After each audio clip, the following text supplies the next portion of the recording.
whether the president, in fulfilling his duties as commander-in-chief, in suppressing an erection. If you didn't watch part 1 of this video, which was about the deployment of the National Guard, I recommend that you go back and check that out now. I hope I'm pointing to the right thing. I'm new to YouTube.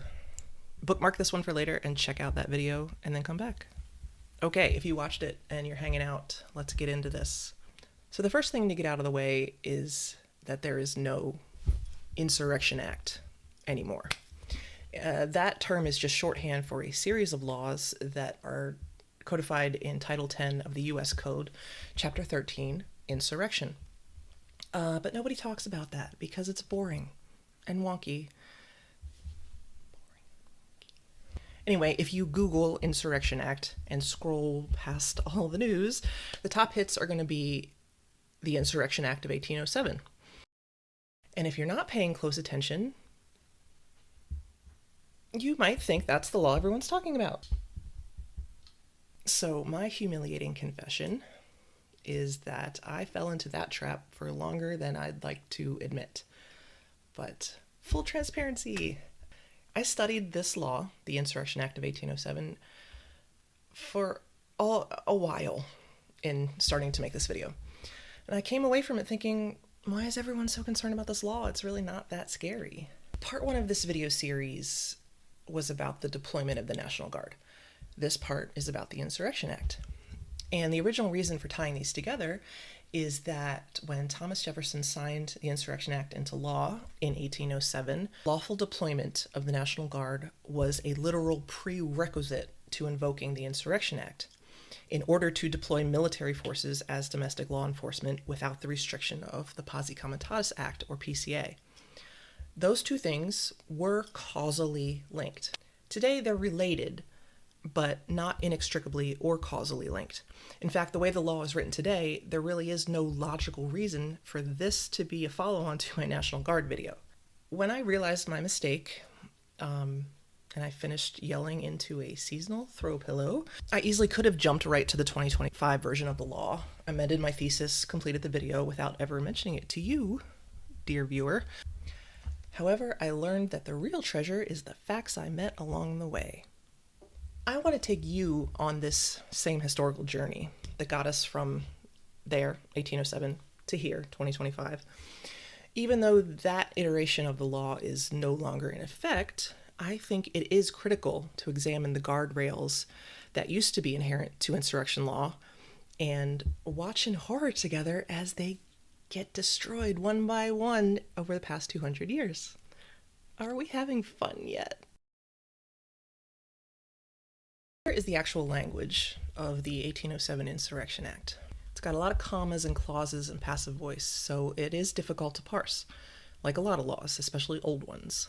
In all cases of insurrection or obstruction to the laws, either of the United States or of any individual state or territory, where it is lawful for the President of the United States to call forth the militia for the purposes of suppressing such insurrection, or of causing the laws to be duly executed, it shall be lawful for him to employ, for the same purposes, such part of the land or naval force of the United States as shall be judged necessary, having first observed all the prerequisites of the law in that respect.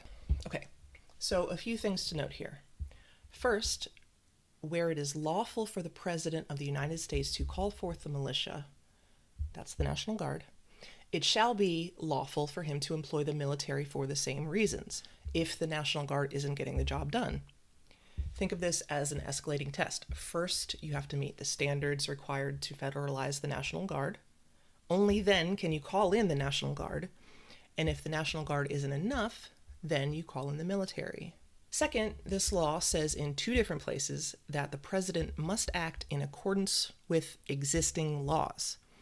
This means all the actions and decisions made under the Insurrection Act are subject to judicial review.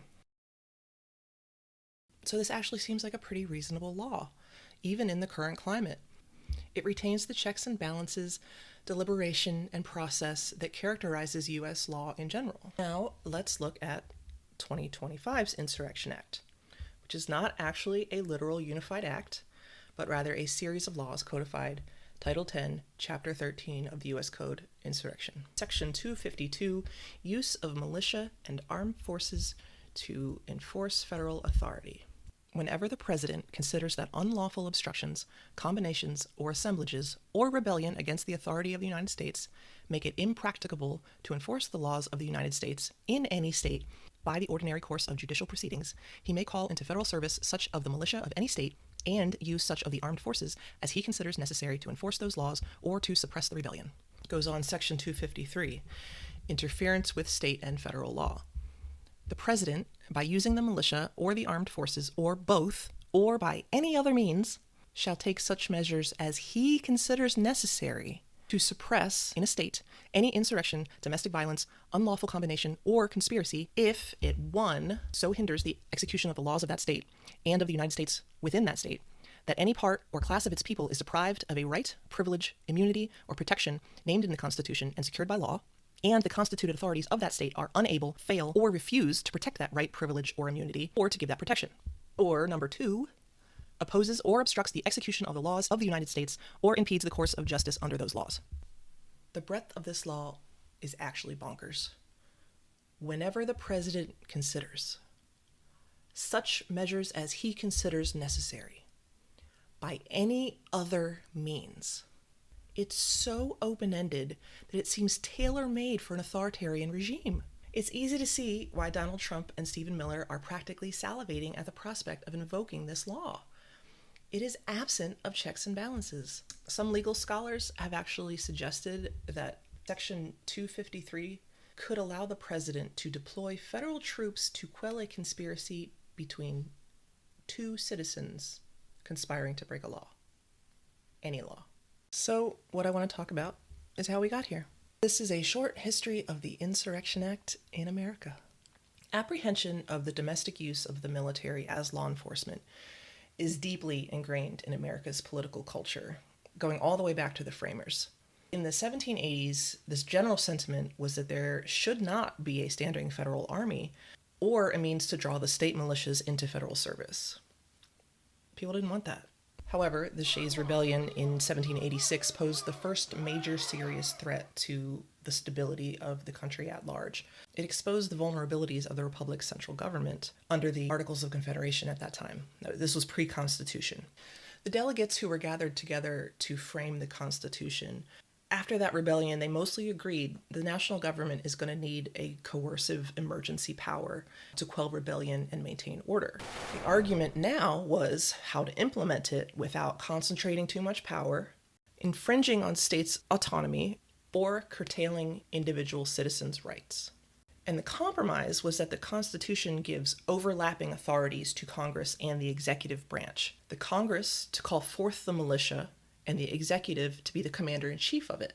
Pre-1807 Insurrection Act, we have what are known collectively as the Militia Acts. These are the precursor to our modern-day insurrection law. So 1792, we have the Second Congress and the Calling Forth Act. It's a temporary law with an expiration date, and it includes judicial, legislative, and temporal checks. The President could not act unilaterally to bring forth the militia. He would need permission from the state's legislature or governor in order to call forth that state's militia, or to call other states' militias into a state that needed help. And before a president could employ military forces to enforce a federal law, they had to get a court order from a member of the Supreme Court or a federal district judge certifying that routine enforcement using existing law enforcement and the National Guard were insufficient. Then the president has to order the rebels to go home. This is called an order of disbursement. It actually still stands today. Every measure was taken to avoid an actual confrontation between Americans and the American military. But even with these precautions in place, Congress was still leery and would not permanently grant this power to the executive. So this version of the Militia Act had an expiration date. So now we get to 1794. The Calling Forth Act is put to the test. A group in Pennsylvania were organizing a rebellion against a new federal excise tax, known today as the Whiskey Rebellion. This was the largest incident of armed resistance to federal authority between the ratification of the Constitution and the Civil War. President George Washington got permission from a Supreme Court justice and worked with the governor of Pennsylvania to raise an army of 13,000 militiamen from 4 states to stop the Whiskey Rebellion. Merely by marching towards the assemblage, the army caused the rebels to disperse. Washington then immediately disbanded the army. It was no longer necessary to keep this federal force intact. The Militia Act of 1795. This one removes 3 of the major checks that were included in the Calling Forth Act. The Third Congress clearly did not have the same qualms as the Second Congress because they granted these powers to the president permanently. They also removed the need for a court order and other key checks from the Calling Forth Act. The president could now act unilaterally and fast. Fast forward again to 1807, the Ninth Congress. This is where we have Thomas Jefferson, as president, actually penning the law known as the Insurrection Act of 1807. He wanted to write this law himself so that he could give himself the powers to use federal military forces in addition to the state militias, because he wanted to be able to fight incursions along the new frontier in Louisiana. This version of the law remained basically unchanged for 50 years. Now, just because it remained unchanged doesn't mean it went unchallenged. Throughout the ensuing decades, we see a number of Supreme Court challenges directly to the Insurrection Act. The first is Martin versus Mott in 1827.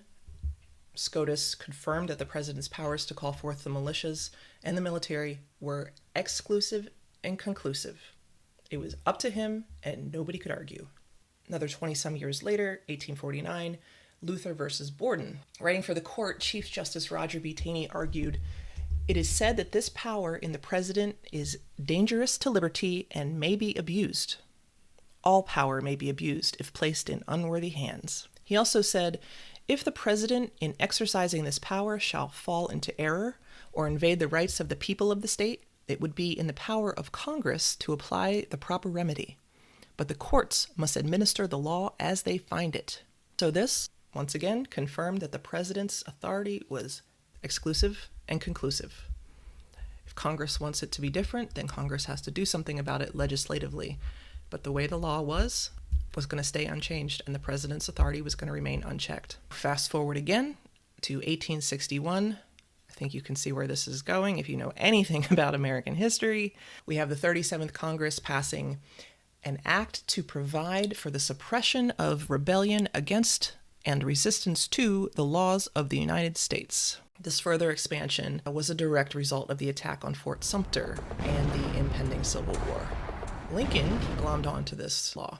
He did not only use this power against the rebelling states, he also used it to suppress riots within the United States, most infamously during the 1863 New York City draft riots. Critics in Congress and in the South called this presidential tyranny, and the law would go before SCOTUS once more. And once more, SCOTUS upheld this broad interpretation of the law. Quoting from the opinion, "Whether the president, in fulfilling his duties as commander-in-chief, is suppressing an insurrection, has met with such armed hostile resistance and a civil war of such alarming proportions as will compel him to accord to them the character of belligerents, is a question to be decided by him. He must determine what degree of force the crisis demands." They basically said to Congress, you guys make the law, we interpret the law. If you don't like the law, you have to change the law, not how the law is being executed. Keep this in mind for later. The language in the U.S. Code today in Chapter 13 Insurrection is basically unchanged from this version of the law. But there are a few notable changes that came out of the dire and extreme circumstances of the Reconstruction Era, and they have lasted until today. In 1871, we have the Act to enforce the provisions of the 14th Amendment to the Constitution of the United States and for other purposes.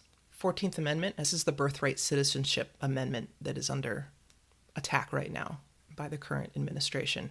This is the law that made all enslaved peoples who had been freed into naturalized U.S. citizens. And the sad fact behind this law is that it was instituted as a direct way to stop violence by the Ku Klux Klan against these new black citizens. And, not incidentally, it further expanded the president's power. This is where we get the words in the current law, other means. In 1871, Americans were having essentially the same arguments that we're having here in 2025. Many said that the law blurred distinctions between insurrection and minor incidents of civil disturbance. But the Civil War served as justification for consolidation of federal power, as a check against abuses of the states. This is in contrast to the previous 100 years of the federal government checking itself internally among the three branches to ensure deference to the states. 1878 brought the Posse Comitatus Act, or PCA, as the southern states were increasingly feeling oppressed by the federal boot. But the Insurrection Act remained the most significant workaround for the PCA. Presidents went wild with it, and it worked. So it became a tool of first resort instead of last resort. And this pattern continued into the post-World War II era. It's not until 1952 we see the first case of SCOTUS actually stepping in to check the president's unrestrained power over the militia. In his supporting opinion, Justice Robert H. Jackson wrote, "Congress authorized the president to use the army to enforce certain civil rights." That's part 1 of Section 253, if you remember. On the other hand, Congress has forbidden him to use the army for the purpose of executing general laws, except when expressly authorized by the Constitution or Act of Congress. Our forefathers knew what emergencies were. They knew the pressures they engender for authoritative action, knew too how they afford a ready pretext for usurpation. We may also suspect that they suspected that emergency powers would tend to kindle emergencies.